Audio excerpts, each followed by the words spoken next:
Assalamualaikum warahmatullahi wabarakatuh. Hai teman-teman, ini adalah hari pertama aku jualan sendal sepatu di depan rumah ya. Jadi ceritanya itu aku punya garasi yang nggak dipakai. Ini dulunya sebenarnya kamar, terus aku dobrak pakai buat garasi mobil.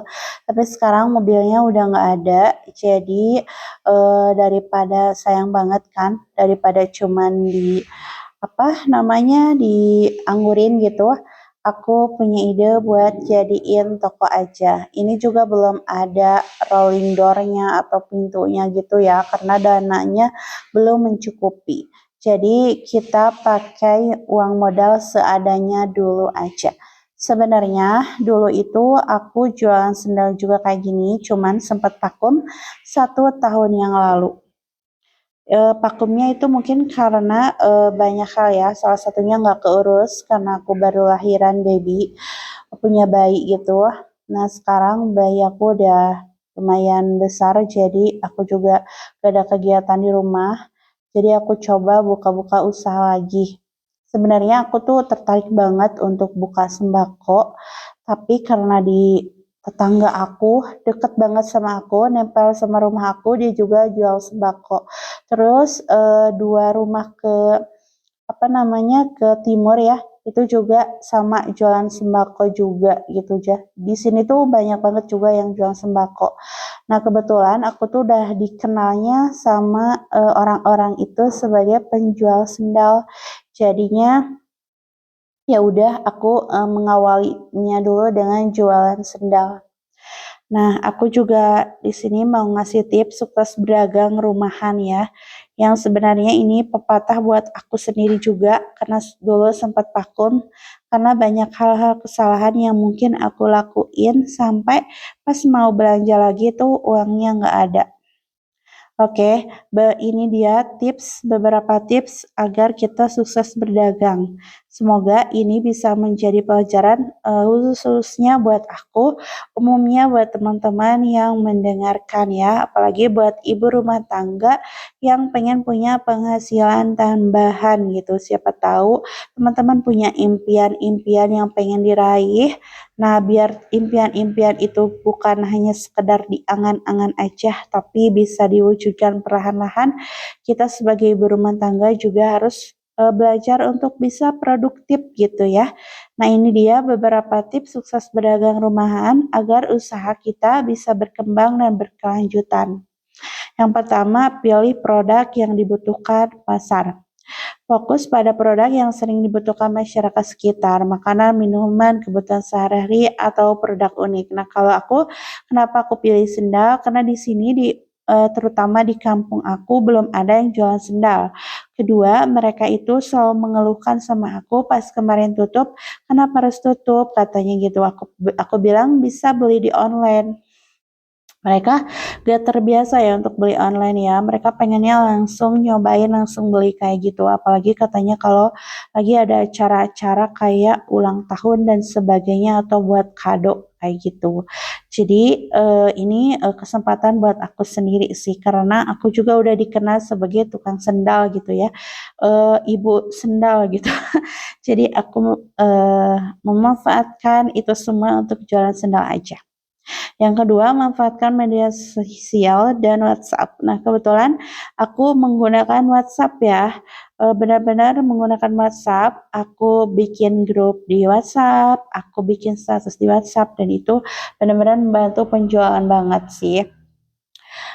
Terus yang ketiga, kualitas dan konsistensi. Pastikan produk berkualitas, dan juga sesuai harga ya, bahkan kalau bisa lebih bagus daripada harganya. Maksudnya harganya murah tapi produknya bagus gitu ya.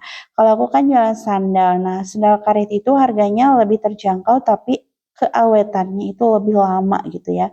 Awet banget, bisa hujan, panas, terik, pokoknya tahan segala cuaca.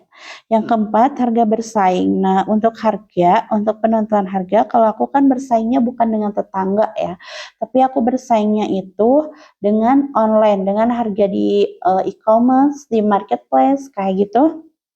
Jadi aku, diusahakan harganya di bawah itu. Dan untungnya aku juga diuntungkan karena kan, aku juga sebagai penjual online juga. Untuk jualan online itu susah ya sekarang untuk, ngasih harga murah karena banyak banget, ininya apa, biaya-biaya kayak, pajaknya, VPN, jadi banyak potongan-potongan dari e-commerce ya kalau jualan di e-commerce. Jadi kalau jualan offline aku bisa lebih murah harganya daripada di online dan itu salah satu perbandingan, salah satu kelebihan ya tetangga aku mau beli sendalnya di aku. Yang selanjutnya, pelayanan ramah. Nah, kalau yang ini nih kita harus usahakan selalu ramah, cepat tanggap, dan sopan, terus nggak bad mood-an ya, walaupun kadang-kadang kita apalagi sebagai berumah tangga itu, apalagi punya anak, ya kadang capek, pengen uring-uringan, pengen marah-marah, tapi diusahakan kalau ada yang belanja, kita harus tetap bisa senyum dan bisa mengesampingkan segala perasaan yang ada. Yang keenam, kelola keuangan dengan baik. Nah, ini tuh salah satu problem aku waktu dulu ya. Kenapa usahaku stagnan, gak maju, bahkan cenderung mundur, ternyata adalah dari pengelola keuangan. Jadi keuangan pribadi sama keuangan usaha waktu dulu aku tuh dicampur.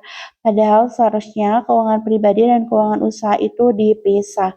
Dulu yang ingat banget kalau ada penjualan, aku merasa itu uang aku, terus aku langsung belanjain. Padahal itu nggak boleh banget ya, itu beda banget, harus uang usaha. Jadi uang usaha sama uang pribadi itu harus dipisah. Kita tuh justru harus mendapat gaji dari pekerjaan kita, bukan seluruhnya milik hak kita gitu ya. Jadi pas belanja uangnya udah nggak ada karena kepake. Selanjutnya catat pengeluaran dan pemasukan setiap hari.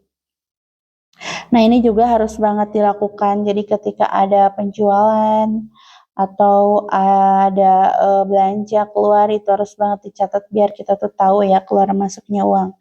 Yang ketujuh, terus belajar dan inovasi. Nah, kalau yang ini benar-benar kita harus terus belajar, jangan pernah lelah belajar ya. Kalau sekarang itu kan jualan sendal lebih ke online ya, tapi offline juga masih banyak gitu. Di lingkungan aku masih banyak kok orang yang mau langsung beli gitu, nggak mau online gitu. Karena kebanyakan mereka kayak misalkan di online gambarnya gimana, aslinya gimana, atau ukurannya dan sebagainya. Jadi teman-teman yang jualan offline ini masih bisa kok, masih memungkinkan banget gitu. Tapi kita juga jangan lupain online, kita tetap harus di online juga, kayak bisa jadi affiliate-nya mungkin, karena kalau langsung kita jualan ke orang gitu ya via online, online itu stoknya harus banyak banget, itu berarti membutuhkan modal yang banyak banget. Kalau kita belum punya banyak modal, kita bisa jadi affiliate aja produk-produk yang ada di toko kita bisa diafiliatkan gitu ya. Yang selanjutnya kita jangan lupa untuk terus cari model-model terbaru, model-model yang lagi viral dan sebagainya. Nah, untuk selanjutnya juga kita harus bisa lebih sabar, lebih tabah karena ini bukan jualan sembako ya yang setiap hari itu pasti laris. Kadang-kadang mungkin hari ini laku berapa, mungkin besok berapa, itu nggak pasti gitu ya. Tapi kalau kita menjalaninya dengan sabar, telaten, insya Allah kalau rezeki mah nggak bakalan kemana. Oke teman-teman, itu sharing-sharing aku kali malam ini.